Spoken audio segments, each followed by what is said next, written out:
if you know any entrepreneur, please be checking up on them. It's not easy. Entrepreneurship is not for the weak. If you know the shege that I have gone through with entrepreneurship, please see. I've been an entrepreneur, give or take, like it's been 7 to 10 years in and out, right? So back in uni, I started this, food business, food catering, and then right after uni, I decided to, pursue it, take it more seriously. I had some savings, I'd invested, and so I put together, this like cool place, kitchen that I could be using to prepare my food, and I was like, okay, I'm ready to scale up. Let me see if I could get workers. See. The reason why I say entrepreneurship is good for the weak is that for something like a food business, a restaurant, catering business, you need to be available. You need to be there. It is not something you can just delegate, at least not for the first 1, 2, 3, 4, 5. Even after 5 years, you still need to give it your full attention. I know restaurants and food businesses have collapsed because when it was time to scale up, they decided to, delegate or give it out to maybe a manager or, someone else to handle it for them, and it was a disaster.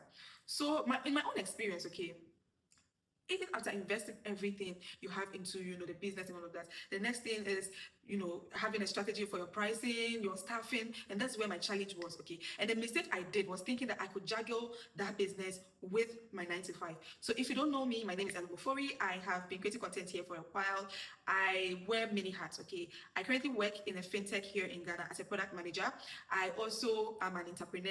I also am a crypto girly. So I'm a Binance angel. I work with Binance with crypto adoption, crypto education across Ghana and West Africa, or even West Africa. All right, I do a lot of things. Okay, and so I thought, I can still work and at the same time have this business. So I would go to work, and at that time I wasn't even working remotely. So I would go to work in the morning, and then I'll leave my my manager and my staff to handle the business. With time, I'll get a call. Customer is complaining. You know how food business is. Someone will say there's too much pepper. Someone say there's too much salt. Someone say there's too much oil. There's too much this. Hey, cooking to have a standard where nobody complains about too much oil, too much salt, too much pepper. It's not for the weak. It takes a whole lot of grace. But even aside that, I started getting calls and people are complaining their food was this, their food was that.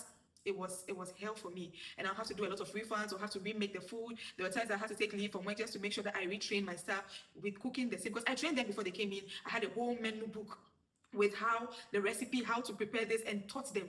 But I just don't know. With time they were eating the food, some people were just stealing. If I tell you what I've gone through, right? So it's not for the weak. Last, I just decided to put everything on hold and then see how I can re-strategize and focus. So see, to be an entrepreneur, first thing I've learned is you have to have time for the business 24/7. You have to have proper financial record keeping. You don't just mix your personal monies with the business monies. You don't have a bank account. You don't have a separate, say, Momo account for the business. Please, you have to do that. I did all of that, but that was